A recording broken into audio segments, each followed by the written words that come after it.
शरणं हरे शरणं हरे शरणं हरे शरणं।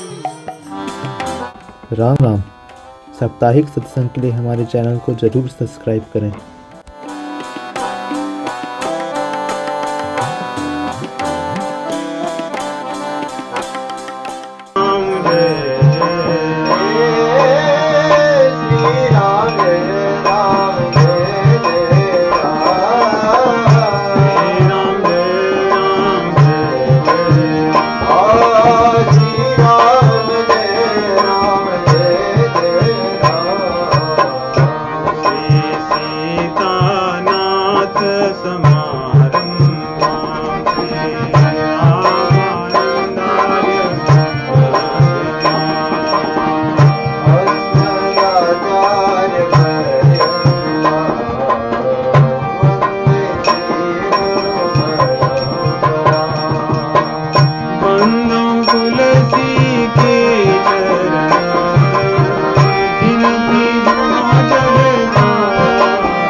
रामचरितमानस के श्रृंखलाबद्ध कथा में उत्तरकांड के 87 दोहे तक हमने पिछले सप्ताह श्रवण किया।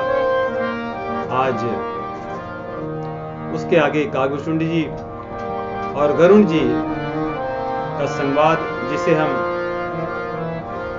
कागभूषुंडी रामायण भी कहते हैं, उसमें कागभूषुंडी जी अपने मोह का वर्णन कर रहे हैं, किस प्रकार उन्हें मोह हो गया। और मोह हो जाने पर ही व्यक्ति को लाभ मिलता है, क्योंकि यदि मोह न हो तो मोह से कैसे बचना चाहिए, मोह के हानि क्या है, क्यों नहीं फंसना चाहिए, सब ज्ञान नहीं होता। इसलिए आरंभ में ही कहे कि जो अति आतप व्याकुल होई, तरु छाया सुख जाने सोई। जिसको हम लोग बोलचाल में कहते हैं कि जाके पाँव न फटी बेवाई, सो क्या जाने पीर पराई। जिसके पैर में बेवाई नहीं फटी, एड़ियां जिसकी नहीं फटी, तो दूसरों के पीड़ा को क्या समझ सकता है। वैसे ही जब तक व्यक्ति के जीवन में संताप ताप नहीं आते, उसे दुख क्या है सुख क्या है, दूसरों के दुख सुख का कोई अनुभव नहीं होता। तो कागभूषुंडी जी का वैसे ही है, कह रहे हैं कि मुझे अनुभव है, इसलिए मैं तुम्हारे दुख को समझ सकता हूं, इसलिए मैं इतना विनम्र हूं और इतना मुझे भगवान से प्रेम है। वही कथा आगे चल रही है। तो कहते हैं, पुरुष नपुंसक नारी वा जीव चराचर कोई, सर्व भाव भज कपट तजी, मोहि परम प्रिय सोई। भगवान श्री रामचंद्र जी कागभूषुंडी जी को समझा रहे हैं कि कोई भी हो, पुरुष हो स्त्री हो, नपुंसक हो चराचर जीव कोई भी हो, मुझे प्रिय तो वही है जो मेरा भजन करता है। भजन का अर्थ प्रेम होता है। यदि हम भगवान की सब कुछ कहें कि हम भजन कर रहे हैं, परंतु भगवान से हमें प्रेम न हो, तो भक्ति नहीं है। भक्ति का अर्थ ही है जहां पे सेवा हो और जहां पर प्रेम हो। तो भगवान श्री रामचंद्र जी वरदान दे रहे हैं, कह रहे हैं कि तुम्हें कभी भी काल नहीं व्यापेगा। संपूर्ण चराचर जगत में कोई कितना भी बड़ा हो, प्रभावशाली हो, शक्तिशाली हो, ऐश्वर्य वाला हो, धनवान हो, विद्यावान, गुणवान हो, शीलवान हो, या दुराचारी से दुराचारी हो, परंतु काल किसी को नहीं छोड़ता। यहां तक कि भगवान श्री रामचंद्र जी, भगवान श्री कृष्ण सभी यहां पर अपनी लीला करने के बाद में अपनी लीला में ऐसा दिखाते हैं कि काल उन्हें भी बुलाता है चलने के लिए। औरों की तरह नहीं, परंतु प्रार्थना करके कि अब आप चलिए, यहाँ की मर्यादा। परंतु भगवान कह रहे हैं कबहू काल न व्यापी तो ही सुमरेसु भजेसु निरंतर मुहि। इसका अर्थ है कि जो व्यक्ति निरंतर सतत तैल धारावत भगवान की अखंड भक्ति में लगा होता है, उसको काल नहीं व्यापता, क्योंकि वो गुणातीत होता है। काल की जो महत्ता है, उसका जो प्रभाव है, वो 3 गुणों के भीतर ही है। गुणों से ऊपर उठ जाने पर फिर काल का वहां प्रभाव नहीं होता, और न तो वहां माया होती है, क्योंकि जहां माया है वहां 3 गुण है, या जहां 3 गुण है वहां माया है। तो न तो यहाँ पे कोई 3 गुण है और न तो माया का कोई प्रभाव है, और वहां पर काल भी नहीं है जहां पर काकभूषुंडी जी रहते हैं। अर्थात जहां पर वो रहते हैं, क्यों नहीं है? क्योंकि वहां भजन करते हैं, निरंतर अखंड भक्ति चलती है।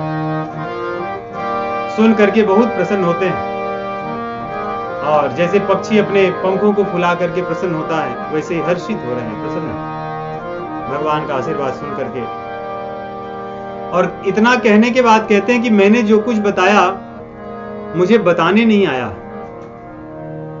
क्योंकि जितनी भी बातें हुई थी मेरे और भगवान के बीच में, भगवान ने कहा था अपने श्रीमुख से और मैंने अपने कान से सुना था, और कान से सुनने के बाद में मेरे मन ने उसका आनंद लिया था। तो कान ने सुना, मन ने आनंद लिया, तो ये 2 जन जान गए, कान और मन। लेकिन बताना है किससे? वाणी से, जिह्वा से, रसना से।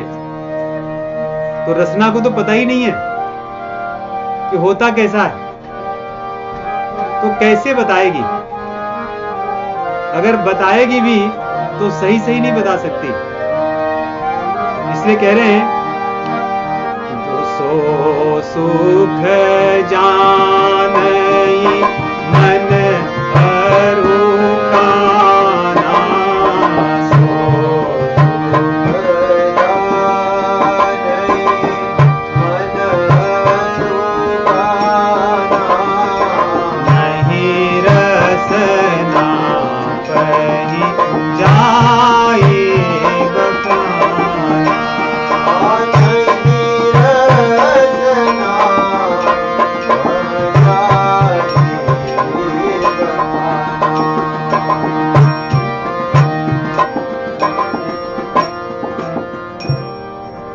रसना कहां से बता सकती है, क्योंकि उसको पता ही नहीं है। जिसको जिसका स्वाद नहीं पता है, उसका स्वाद कहां से बता सकता है? ऐसे ही वर्णन बाल कांड में आता है, जब सखियां भगवान श्री रामचंद्र जी को देख करके उनका वर्णन करना चाह रही हैं। उस समय भी कहती हैं गौर श्याम कि मैं कहूं बखानी। एक गोरे रंग के हैं और एक श्याम रंग के हैं, उनका मैं बखान कैसे करूं, वर्णन कैसे करूं? क्योंकि गिरा अनयन नयन बिन वाणी। तो जो मेरी गिरा है, जिह्वा है, उसके पास आंख नहीं है, क्योंकि देखा है आंख ने, और जिसने देखा है उसके पास वाणी नहीं है, आंखों के पास जिह्वा नहीं है। तो ये दोनों एक दूसरे के स्वाद को नहीं बता सकते। क्योंकि रामचंद्र जी को और लखन जी को तो मेरी आंखों ने देखा है, और आंखों के पास जीभ नहीं है बताने के लिए, और जीभ बताना चाहती है परंतु उसने देखा नहीं है।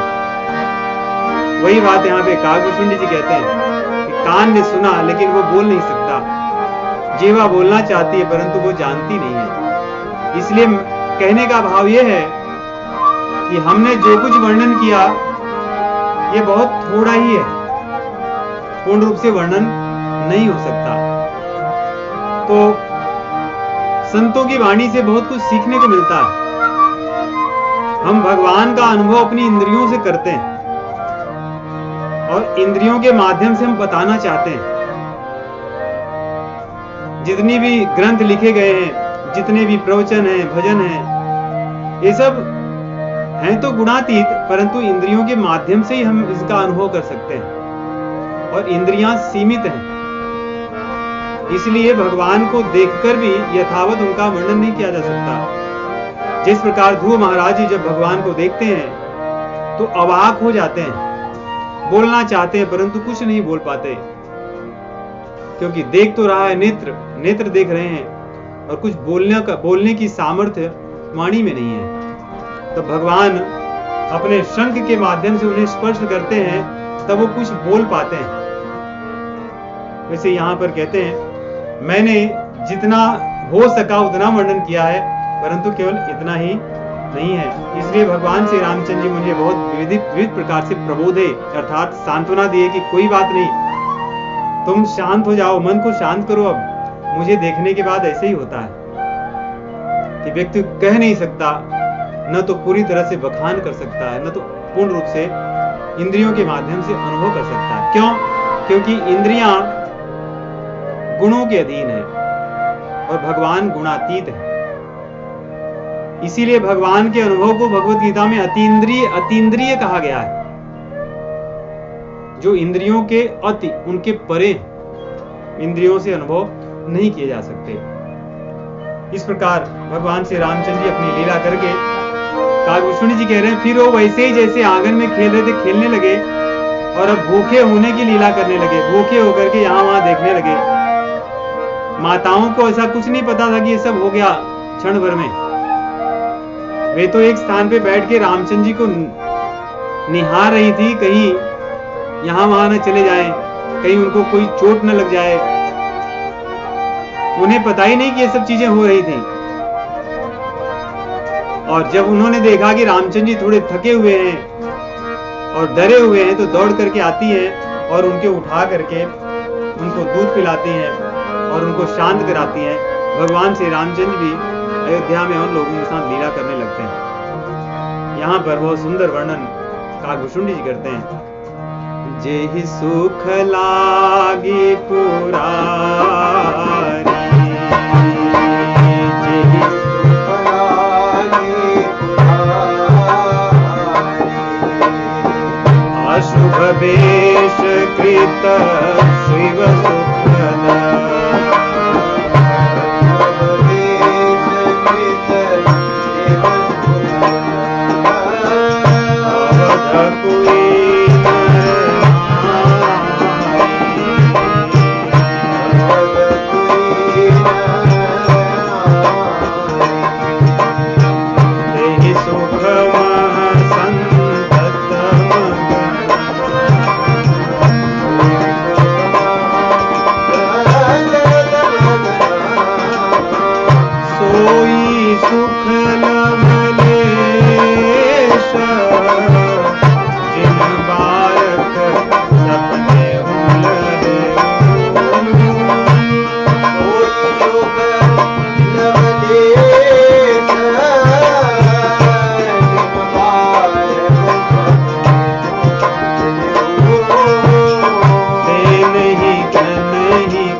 भक्ति मार्ग रामचरितमानस में कहते हैं कि कूट कूट कर भरा है। कोई भी ऐसा क्षण, कोई भी ऐसे दोहे चौपाई, कोई भी ऐसी भगवान की लीला कहीं नहीं रामचरितमानस में लिखी है जहां भक्त की प्रधानता को गोस्वामी तुलसीदास जी ने न स्थापित किया हो। यहां सब कुछ कहने के बाद कह रहे हैं कि भगवान की अयोध्या वासियों के साथ लीला ही ऐसी है। कहते हैं जो सुख अवधवासी ले लेते हैं भगवान श्री रामचंद्र जी के साथ, उस सुख का एक अंश पाने के लिए भगवान शिव जी, ध्यान से सुनिए, उस सुख का एक अंश पाने के लिए भगवान शिव जी अशुभ वेश धारण करते हैं। जबकि भगवान शिव जी का नाम ही शिव है, मंगल है, लेकिन उनका वेश कैसा है? देखकर अगर सामने प्रकट हो मनुष्य डर ही जाएगा। भले उनकी पूजा अर्चना करता रहे और भगवान शिव जी साक्षात प्रकट हो जाएं अपने गणों के साथ, सांप बिच्छू इत्यादि सब लिए, तो सब भाग खड़े होंगे।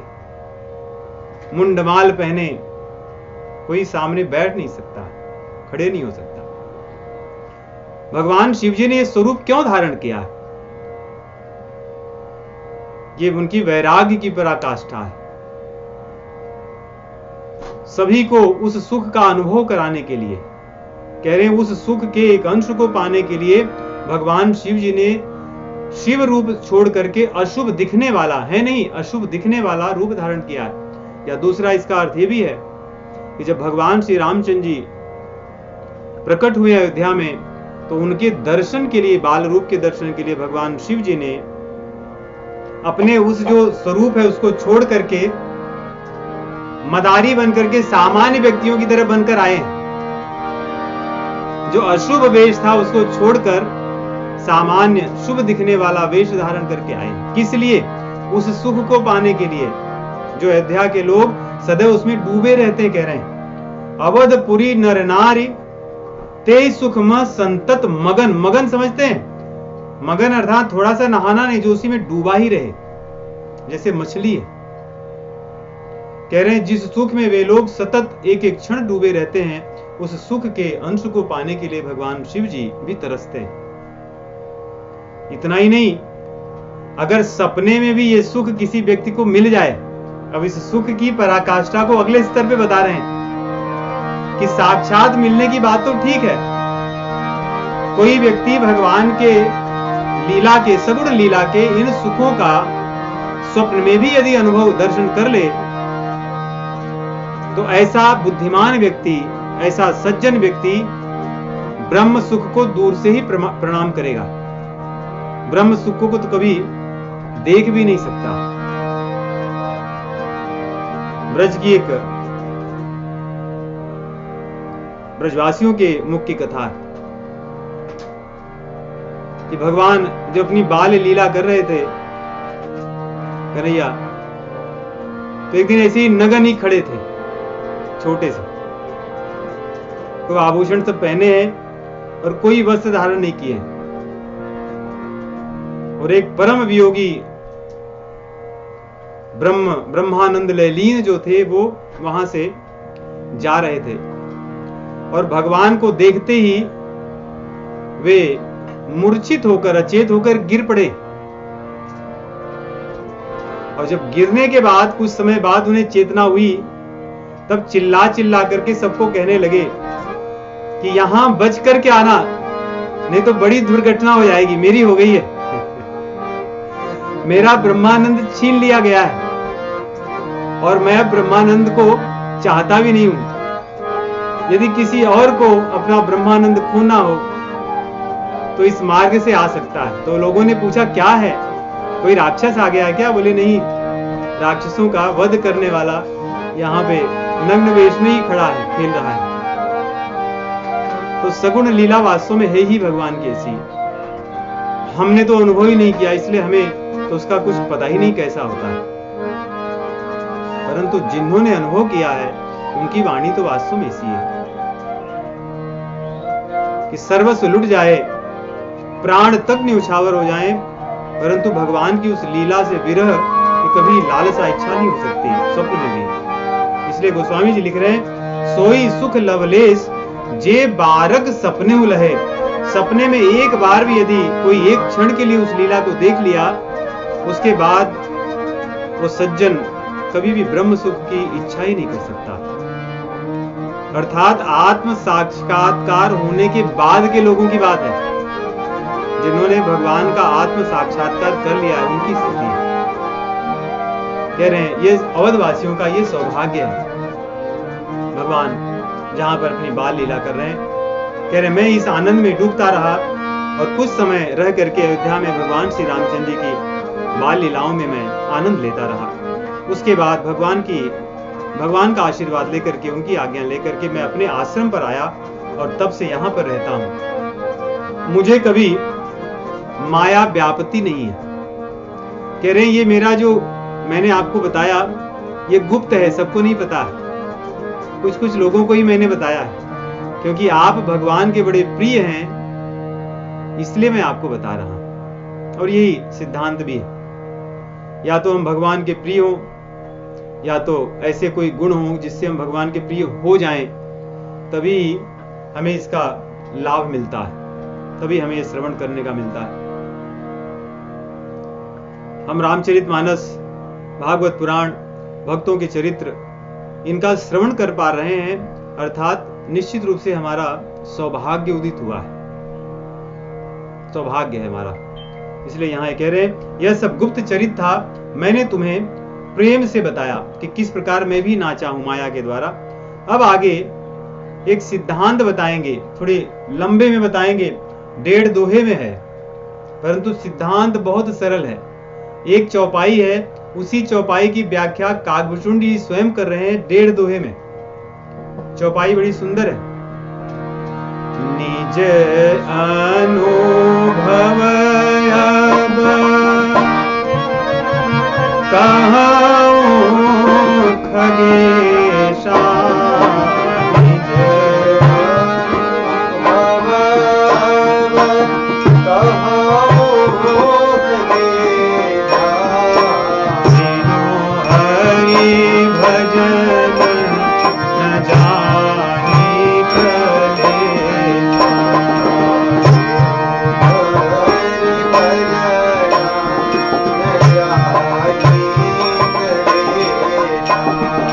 बिनु हरि भजन न जाहि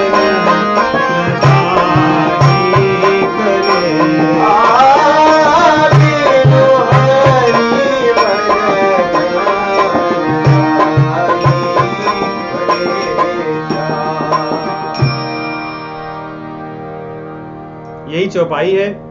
इस चौपाई की व्याख्या पूरे दोहे 90 तक है और थोड़ी सी उसके बाद भी है। सारांश, क्योंकि चौपाई दोहे बहुत बड़े हैं, बड़े सिद्धांत की बातें हैं, परंतु बात एक ही बताएंगे कि मेरा अनुभव है। काकभूषुंड जी कह रहे हैं कि बिनु हरि भजन न जाहि कलेशा,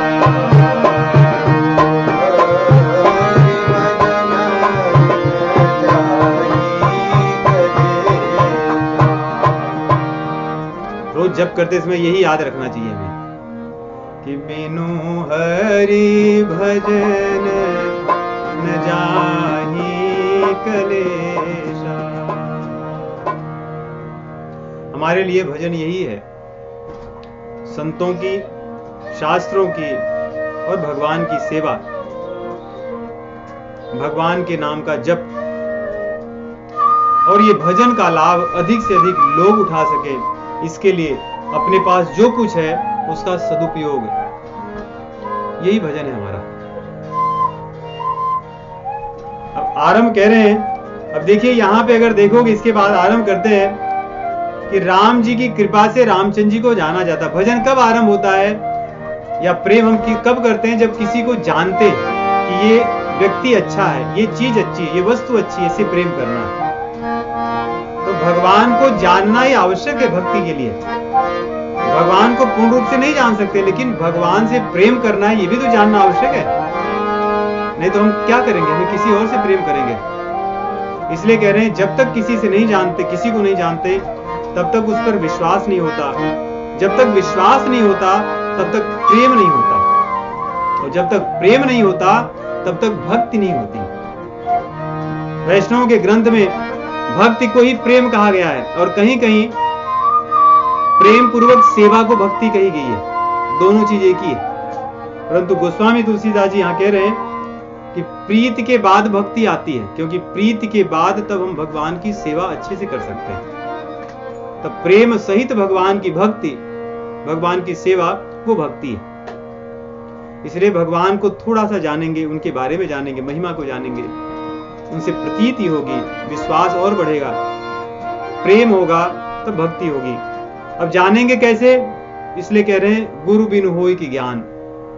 लेकिन केवल गुरु के मिलने से ज्ञान नहीं हो सकता। गुरु के साथ साथ हृदय में वैराग्य की भावना भी हो। गुरु ने जो बताया उसको पालन करने का संकल्प लें, तभी तो गुरु की बताए हुए ज्ञान काम आएंगे।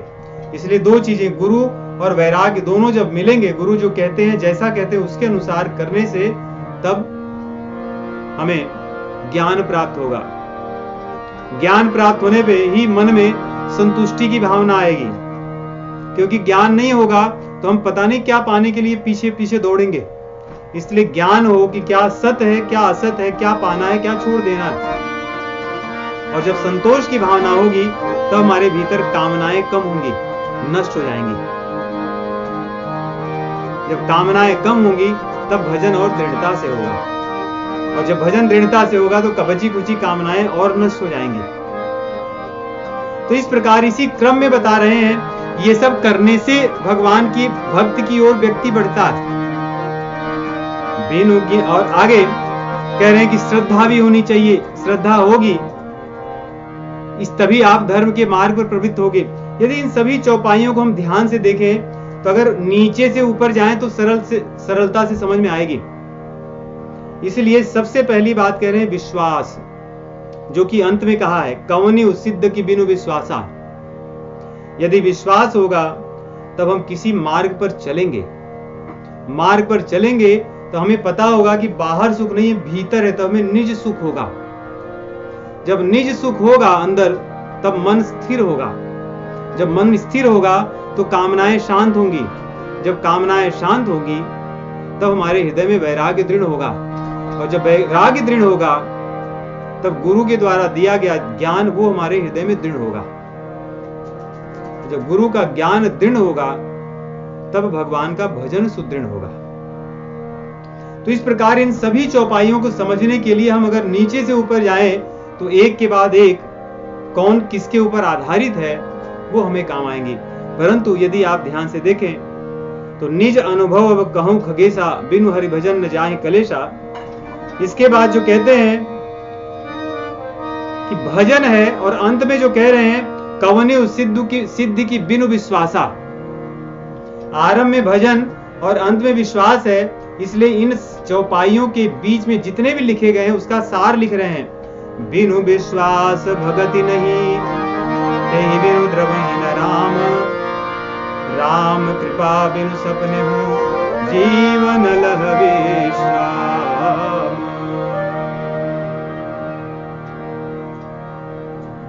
गोस्वामी तुलसीदास जी कितने बड़े विद्वान रहे होंगे। उनका एक ये दोहा, इसी प्रकार 114, 15, 16, 17 जो दोहे हैं, ये बड़े ही उच्च कोटि के विद्वान भी यदि इनका तारतम्य बैठा लें तो बड़ी बात होती है। और सारे वैदिक सिद्धांतों के अनुरूप लिखा उन्होंने। जहां भी जितने आचार्यों ने शास्त्रों में भक्ति को बढ़ाने के लिए, ज्ञान मार्ग पे चलने के लिए जो सिद्धांत बताए होंगे, आपको इस दोहे में मिलेगा। कोई भी आप चौपाई ले लीजिए, श्रद्धा बिना धर्म नहीं हुई, श्रद्धा के बिना धर्म नहीं हो सकता, या बिनु विज्ञान की समता आवई। परंतु चाहे जितने भी सिद्धांत है, ये सारे सिद्धांत दो चीजों के बीच में है, वो है विश्वास, और विश्वास के बाद शास्त्रों के बताए गए नियम के अनुसार भजन। इसीलिए बिनु विश्वास भगति नहीं, तेहि बिनु द्रमहि न राम। तो विश्वास होगा, हम भक्ति करेंगे, और रामचंद्र जी की कृपा के बाद ही हमें जो मिलना है सो मिलेगा। केवल हम विश्वास है और भक्ति कर लें, उसी से भगवान मिल जाए ऐसा भी नहीं है। भगवान तो अपनी कृपा से मिलते हैं। अपने आप को प्रकट करते हैं। सोई जान ही जेही देहु जनाई, जानत तुम्हें हो जाई। और जब भगवान की कृपा होती है तब कह रहे हैं राम कृपा बिनु सपने हूं जीवन लह विश्राम। इसीलिए भक्ति तो बहुत लोग कर रहे हैं, भक्ति के पंथ भी बहुत से हैं, ज्ञान मार्ग पर बहुत से लोग चल रहे हैं, क्रिया योग, कर्म योग, ध्यान योग और भी अन्य मार्ग हैं, सब बहुत से लोग चल रहे हैं, परंतु शांति कहां है? हृदय में शांति कहां है? क्योंकि हमारे पास जो कुछ है हम उसे अपना बल मान करके कर रहे हैं। भगवान की कृपा इसलिए नहीं हुई है। सब कुछ हो परंतु भगवान की कृपा के बिना कोई कार्य सफल नहीं हो सकता। नहीं, हमारे उत्तम श्लोक जी पेंटिंग बनवाने के लिए बहुत यहां वहां बहुत स्थानों पर बात करते हैं। बहुत पिछले 3 साल हो गए, 3 साल में अभी तक 3 ही पेंटिंग बनी है, जबकि उनका प्रयास बहुत है और नए नए लोगों से, बहुतों से बातचीत भी किए गए। अपनी तरफ से सारी चीजें हमने कर ली है, परंतु बनने को तो शायद 3 दर्जन ही बन सकते थे, परंतु भगवान की क्या कृपा है कि अभी तक 3 ही बने। तो जब तक भगवान की कृपा ना हो, इसका अर्थ ये नहीं कि हमें तो अपना प्रयास करना ही है। हमारे खाते में तो भगवान ने लिख लिया है कि पेंटिंग बनवा दिया इन्होंने। कलयुग में यही लाभ है कि उत्तम श्लोक जी आपने जितना मेहनत किया है उसका परिणाम भगवान ने लिख लिया अपने खाते में कि इन्होंने इतनी सारी पेंटिंग बनवा ली है। अब वो कागज पर बनकर कब आएगी वो भगवान की कृपा पे आधारित है, लेकिन खाते में वो सारी चीजें लिख दी गई है, तो ये भी भगवान की कृपा है। तो जब तक भगवान की कृपा ना हो तब तक सब कुछ होकर भी चीजें नहीं हो सकती। इसी को कहते हैं कि कर्तुम अकर्तुम अन्यथा कर्तुम, सब में भगवान समर्थ हैं। जीव का इसमें कुछ नहीं चलता, कुछ नहीं कर सकता। तो गोस्वामी जी कह रहे हैं राम कृपा बिनु सपने हूं जीवन लह विश्राम। सपने में भी, नहीं तो सपने में भी आदमी परेशान ही रहता है, यहाँ वहां लड़ाई झगड़ा, रोते हुए उठता है सपने में। क्या हुआ? सपने में मेरा गला काट रहे थे, सपने में मेरा बैंक अकाउंट 0 हो चुका है, घर में आग लग गई, सब जल गए, अब कोई नहीं बचा है, कुछ नहीं बचा। सोचिए ऐसा दुर्भाग्य कि स्वप्न में भी शांति से नहीं सो सकता जी। यही है राम कृपा बिनु सपने हूं जीवन लह विश्राम। कह रहे हैं इस प्रकार विचार करके सामान्यतः जीव को सभी प्रकार के संशय को, कुतर्क को तज करके भगवान का भजन करना चाहिए। श्री राम जय राम जय जय राम, श्री राम जय राम जय जय राम, श्री राम जय राम जय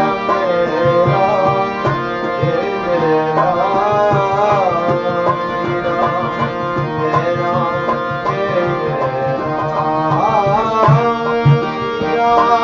श्री राम जय राम जय जय राम, श्री राम जय राम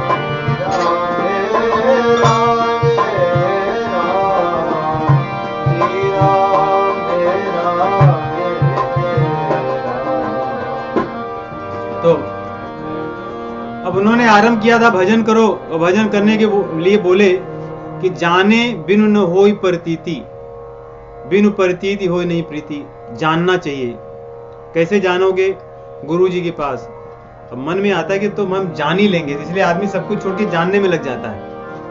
नहीं, जैसे हम किसी शास्त्र का प्रवचन करें और किसी व्यक्ति को थोड़ा सा पता हो, कुछ श्लोक याद हो, कुछ उनके भजन पद याद हो, तो प्रायः उसका जानने में या बताने में ही ध्यान लग जाता है। उसको कोई चीज ग्रहण करने की नहीं होती, उसको बताने की होती है। तो जानना भी एक बीमारी है, जानना भी बीमारी है। यदि व्यक्ति गंभीर न हो, शीलवान न हो, गुणवान न हो, तो जान लेना उसको अन्यथा दूर रखती है। जैसे कोई व्यक्ति न जानता हो और उसका IQ आजकल के जमाने में जो कहते हैं वो कम रहे, तो बल्कि बड़ी सरलता से, शांति से भक्ति कर लेता है, क्योंकि उसको मन में बैठ जाती है बात कि जीवन में कुछ है नहीं, भगवान का नाम जपना है, सेवा करनी है, शांति से रहना है। परंतु यदि आईक्यू बहुत अधिक हो, आजकल के हिसाब से, वो हमारे संतों वाला आईक्यू नहीं, भौतिक जगत में जो आईक्यू नापते हैं, तो व्यक्ति को लगता है कि हम तो पूरा उनसे भी अधिक हम जानते हैं। अगर श्लोक इत्यादि में कहीं एक दो कुछ पद गड़बड़ हमसे हो सकता है, परंतु अगर सामने वाला देख लिया तो कहता अब तो हम तो इनका कुछ नहीं सुनना चाहते, इनको तो कुछ नहीं आता, ये तो एक श्लोक नहीं बता पाए सही। तो अपने आप को बताने की मुद्रा में चला जाता है, ग्रहण करने की मुद्रा में नहीं रहता है। इसलिए जानना भी एक बीमारी है।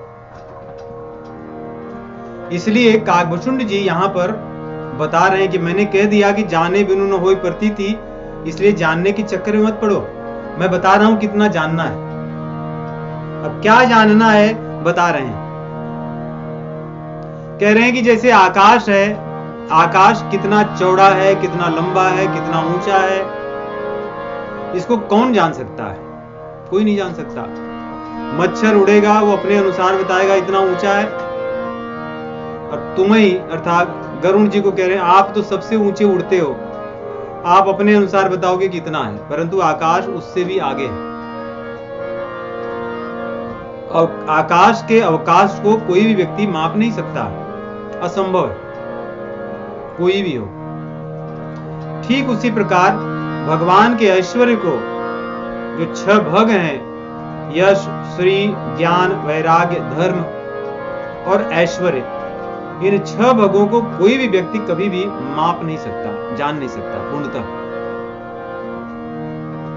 उसके लिए इन्होंने उदाहरण दिया। उदाहरण क्या दे रहे हैं कि 100 करोड़, सब जगह यही कह रहे हैं 100 करोड़, कह रहे हैं 100 करोड़ दुर्गा जी के जैसा मर्दन की शक्ति जिसमें होगी। इतना नहीं कि 100 करोड़ ही, 100 करोड़ जब कहा गया अर्थात अनंत है। कह रहे 100 करोड़ दुर्गा जी जैसे मर्दन करने की शक्ति जिसमें है, 100 करोड़ इंद्र के जैसा विलास ऐश्वर्य जिसका, 100 करोड़ आकाश के जितना जो बड़ा हो भगवान का, अब ये वर्णन चल रहा है, 100 करोड़ वायु के जैसा जो बलवान हो। वायु सबसे बलवान होता है इस ब्रह्मांड में, क्योंकि उसके बाद तो आकाश आता है सूक्ष्मतम की दृष्टि से। पृथ्वी से सूक्ष्म जल है, जल से सूक्ष्म अग्नि है, अग्नि से सूक्ष्म वायु है, और वायु से सूक्ष्म आकाश है। तो जो जितना ही सूक्ष्म है वो उतना ही बलशाली है। जल पृथ्वी को गलाकर नष्ट कर सकता है, और अग्नि जल पृथ्वी सबको खा सकती है, खाक बना सकती है। वायु सबको नष्ट कर सकता है सुखाकर, और आकाश अपने आप में सबको सीमेंट करके नष्ट कर सकता है। तो कह रहे हैं 100 करोड़ वायु जैसा बल जिसका है, और 100 करोड़ सूर्य जैसा प्रकाश जिसका है। सूर्य के जैसा प्रकाश तो हो तेज, परंतु कह रहे हैं 100 करोड़ चंद्रमा के जैसा शीतलता भी जिसमें है। अब ये कैसे संभव है? जो सूर्य के जैसा तेज भी हो जिसमें, और चंद्रमा के जैसा शीतलता भी हो, अर्थात भगवान अचिंत्य हैं, भगवान को कभी समझा नहीं जा सकता। आगे कह रहे हैं 100 करोड़ काल के समान जो दुर्धर्ष हैं, एक काल है जो किसी को नहीं छोड़ता। कहते हैं 100 करोड़ काल के समान जो महाकाल, कालों के भी काल है। धूम केतु सत कोटि सम दुराधरस भगवंत, जैसे धूमकेतु इत्यादि जो तारे होते हैं, या धूमकेतु अग्नि को भी कहते हैं उसके समान जिसका तेज हो, जिसके सामने कोई टिक नहीं सकता, वो किसी को भी नष्ट कर सकता है। 100 करोड़, सैकड़ों करोड़ पाताल के जैसे जो गंभीर हैं, गहरे हैं, और 100 करोड़ यमराज के जैसे जो नाश करने वाले हैं। एक यमराज से तो सब थर-थर कांपते हैं। 100 करोड़ से अधिक जो तीर्थ हैं उनके समान पावन, पवित्र करने वाले हैं। और नाम के लिए 100 करोड़ कुछ नहीं बोले कि नाम उनका एक ऐसा है, उसके लिए भी 100 करोड़ पाप नहीं बोले कि सब कुछ जो भी पाप जहां भी होगा, जैसे भागवत में आता है ना, सूखा पाप, गीला पाप, हल्का पाप, भारी पाप, भागवत पुराण के महात्म्य में आता है। कहते सब पाप नष्ट हो जाता है, कोई भी पाप बचा नहीं रहता कि हमारा चिपकू वाला पाप है, छूट ही नहीं रहा है, घिसना पड़ रहा है, सब चले जाता है। वो एडवर्टाइज आता है ना, वो भारत में कपड़े धोने का, या यहाँ पे भी आता है कि आप कपड़े डालो और कैसे सब कुछ उसमें नष्ट हो जाता है, एकदम साफ होकर निकलता है। वैसे ही ये भगवान नाम रूपी साबुन है, इसमें चाहे जैसा पाप हो जाता है, सब एकदम स्वच्छ होकर निर्मल होकर निकलता है। इसलिए कह रहे हैं नाम अखिल अघपूपन सापु घन सावन,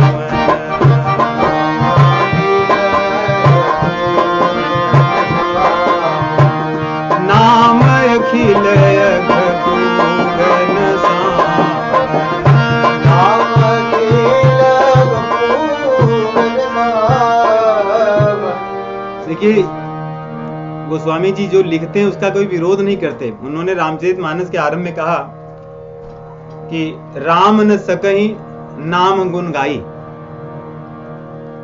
और कहते हैं कि नाम बड़ ब्रह्म राम ते, कि जो नाम है वो राम जी से भी बड़ा है और जो ब्रह्म मानते हैं उनसे भी बड़ा है। वो बात यहां दिखा रहे हैं। भगवान के लिए तो कह रहे हैं 100 करोड़ 100 करोड़ 100 करोड़, नाम के लिए कुछ नहीं कह रहे हैं। कह रहे हैं नाम उनका जो है वो सब कुछ नष्ट करने वाला है, चाहे जो हो जैसा हो। कह रहे हैं कि 100 करोड़ हिमालय पर्वत के समान जो अचल है, 100 करोड़ सिंधु के समान जो गंभीर हैं, जिन पर कोई प्रभाव नहीं पड़ता, 100 करोड़ कामधेनु के समान जो सब भक्तों की इच्छाओं को पूर्ण करने वाले हैं, और सकल कामदायक भगवाना, जिसकी चाहे जैसी इच्छा हो उसकी इच्छा पूर्ण भगवान ही करते हैं। भगवत गीता में भगवान श्री कृष्ण कहते हैं कि जो जहां से मांगता है और जो जहां से पाता है, वास्तव में देने वाला मैं ही हूं। मुझसे लेकर ही सब देते हैं, कहीं और से पैदा नहीं करते।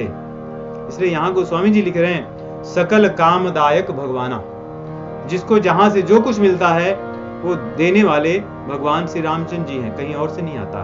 कोई अलग जगह से अपना फैक्ट्री नहीं लगाया है, उन्हीं की फैक्ट्री से सब ले करके डिस्ट्रीब्यूट करते हैं, वहीं से आता है। सैकड़ों करोड़ों शारदा सरस्वती के समान जो चतुर है, और सैकड़ों करोड़ों ब्रह्मा के समान जो निपुण है, सृष्टि करने में बुद्धिमान है, और 100 करोड़ विष्णु के समान जो पालन करने वाले हैं, और 100 करोड़ रुद्र के समान जो संहार करने वाले हैं। 100 करोड़ विष्णु, 100 करोड़ ब्रह्मा, 100 करोड़ रुद्र, इनकी जो पालन, रचना और संहार करने की क्षमता है, भगवान श्री रामचंद्र जी उससे परे हैं। धनद कोटि सत सम धनवाना,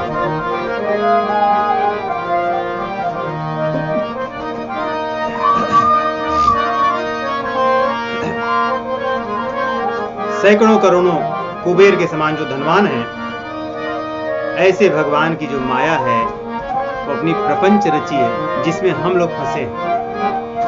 अब बताइए कितना जानेंगे? हम जानना चाहते हैं तो कितना जानेंगे? एक ब्रह्मांड में एक एक पंचभूत हैं, एक ब्रह्मा, एक विष्णु, एक रुद्र है, एक दुर्गा है, एक धनद है। इनको ही हमने पूर्ण रूप से नहीं जान पाए। तो ऐसे 100 करोड़ तो मतलब अनंत है ब्रह्मांड, उनके परे जो परात्पर परिपूर्णतम जो ब्रह्म भगवान श्री रामचंद्र जी हैं, उनको हम क्या जानेंगे?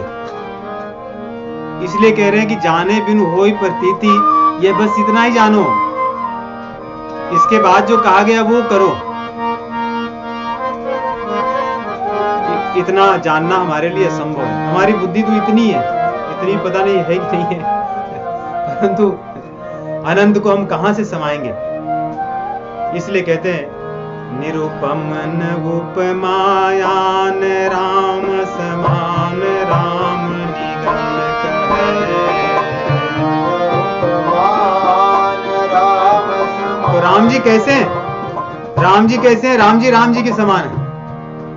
राम जी की तुलना और किससे करना है? राम जी से करना है। आगे कह रहे हैं क्यों? क्योंकि यदि कोई कहे कि सूर्य को किसी ने देखा ही ना हो, कोई उल्लू हो, उसको पता ही ना हो कि सूर्य क्या होता है,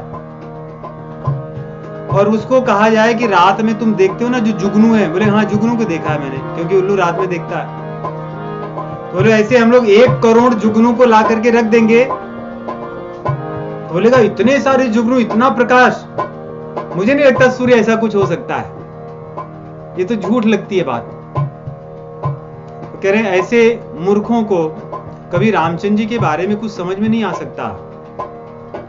ठीक वैसे ही जैसे उल्लू को 1 करोड़ जुगनू और सूर्य की तुलना कभी समझ में नहीं आ सकती, उसे असंभव लगेगा। इसलिए कह रहे हैं जिमि कोटि सत खद्योत समर विकहत यति लघुताल है।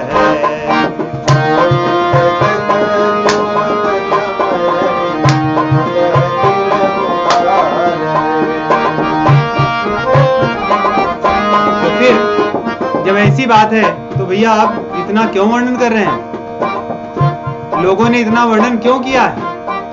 वेदों ने इतना क्यों गाया है?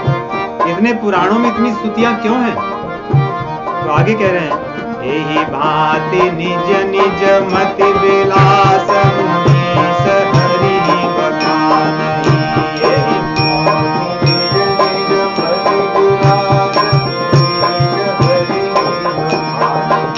प्रभु भाव गाहक यति कृपाल सप्रेम सुनि सुख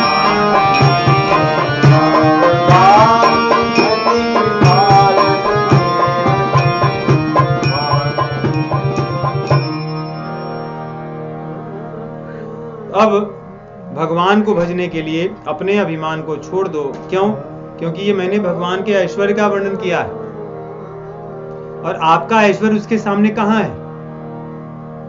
जो 100 वर्ष भी नहीं जी सकते कलयुग में, तो 100 वर्ष कोई स्वस्थ रहे तो उसका गिनीज बुक में नाम आ जाएगा। स्वस्थ रहे, जीने को तो जी ले, स्वस्थ रहे, बस यही।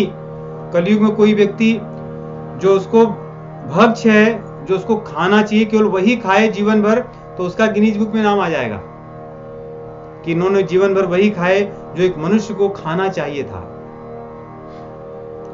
तो कलयुग की तो ये महत्ता है। जीव का जो कहते हैं कि जीव की सामर्थ्य, योग्यता या उसकी उपलब्धि बस यही है। तो भगवान को कौन जान सकता है? इसलिए कह रहे हैं भगवान को जान नहीं सकते, जानना नहीं, भगवान को मानना है। कैसे मानना है? भावना के साथ। भाव बस्य भगवान सुख निधान करुणा भवन, तजि ममता मदमान भजिय सदा सीता रमण। सीता रमण भगवान श्री रामचंद्र जी को जो करुणा के निधान हैं, सब संशय छोड़ दो और उनका भजन करो। वे हमारी योग्यता को नहीं देखेंगे, हमारे सामर्थ्य को नहीं देखेंगे, हमारे पूर्व के कृत जो कर्म है उनको नहीं देखेंगे, बस हमारी भावना को देखेंगे।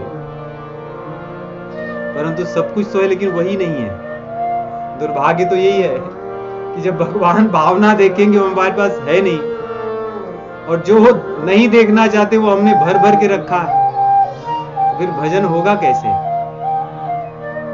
तो यही हमारी कठिनाई है। इस कठिनाई को तो हमें ही दूर करना है, सेवा करके।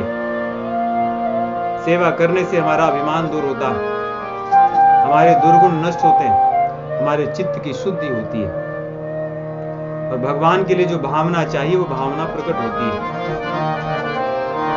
इस प्रकार जब काकभूषण जी ने कहा तो खगपति गरुण जी बड़े प्रसन्न हुए। प्रसन्न होकर के जैसे पंख फुलाते हैं पक्षी, वैसे फुला करके अपना आनंद व्यक्त किए। नेत्रों से उनके अश्रु बहने लगे, बहुत प्रसन्न हुए और काकभूषुंडी जी के चरण को पकड़ लिए। पुनि पुनि काग चरण सिरो नावा,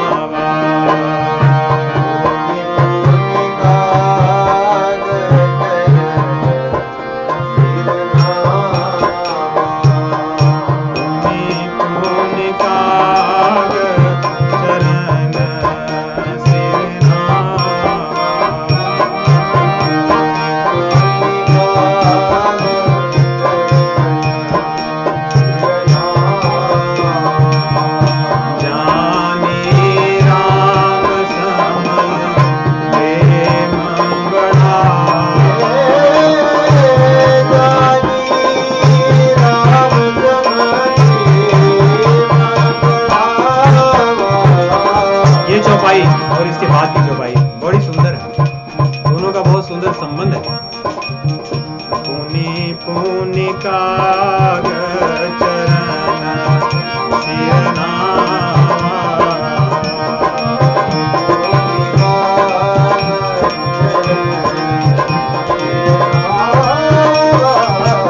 जाने राम सम प्रेम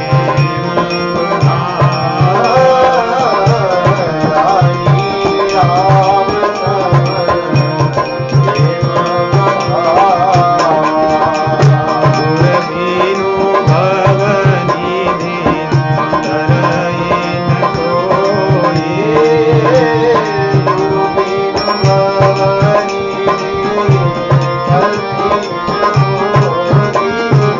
विजौ बिरंचि शंकर सम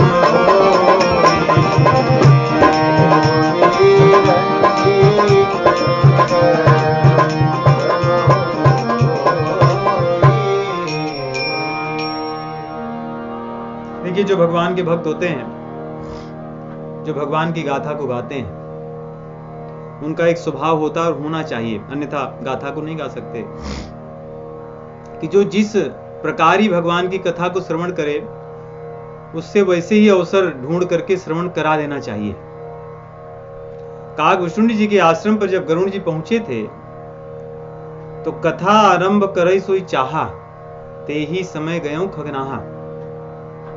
वो सोचिए, आसन व्यासासन पर बैठ चुके थे, कथा आरंभ करने वाले थे, परंतु जब गरुड़ जी को देखते हैं तो रोक देते हैं, रुक जाते हैं, जाकर के उनका चरण भी धोते हैं, मान सम्मान दे करके उनको बैठा करके कहते हैं बैठिए, कैसे हो क्या हो पूछ करके फिर कथा भगवान की कहते हैं। तो जो कथा कहने वाले वक्ता हैं यहाँ पर, वो उनके चरण भी छुए हैं, उनकी पूजा करके विधिवत फिर उनको आसन देकर के फिर स्वयं आसन लिए, क्योंकि गरुड़ जी अभिमानवश माया के वशीभूत थे। अभिमानी व्यक्ति सम्मान से सुधरता है या सम्मान से उसका कान खुलता है, तो उन्होंने कान खोलकर उनको सुना दी कथा। अब कथा के बाद हृदय परिवर्तन गरुड़ जी का हुआ। गरुड़ जी को अब लग रहा है कि मैंने आने पर ही मुझे चरण पकड़ना चाहिए था, परंतु आने पर चरण तो इन्होंने पकड़ा था। और श्रेष्ठ यदि देखें तो गरुड़ जी हैं, कागभूषुंड जी तो काग हैं, कौवा हैं। गरुड़ जी पक्षियों में श्रेष्ठ हैं, इसीलिए उन्हें खगराज कहा जाता है। और पक्षियों में कौवे को अधम कहा जाता है। परंतु भगवान की गाथा गाने वाला कोई भी व्यक्ति किसी भी योनि का हो, वो कभी भी अधम नहीं हो सकता, वो सदैव पूजनीय होता है। और भगवान की कथा सुनाकर जीवन में परिवर्तन जिसकी हो जाए, वो व्यक्ति कभी भी जिसने परिवर्तन किया उससे बड़ा नहीं हो सकता। यही बात है। किसी का शिष्य बहुत बड़ा यदि गुरु बन जाए और जो उनके गुरु थे वो छोटे ही रहें, परंतु गुरु के आने पर वो उठकर उन्हें दंडवत करेगा ही, भले गुरु जी को कोई न जानता, क्योंकि उन गुरु जी के कारण ही आज वो गुरु बना हुआ है। तो यहाँ पे कागभूषुंड जी के चरण को पुनि पुनि काग चरण सिर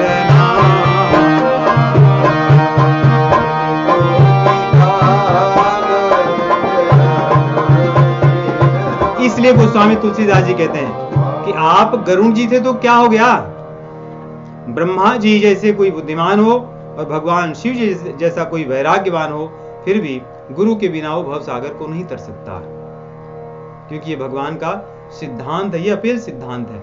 इसलिए आगे कागभूषुंड जी से अपने मन की बात कह रहे हैं कि देखिए, मैं तो अपने अभिमान को व्यक्त कर रहे हैं।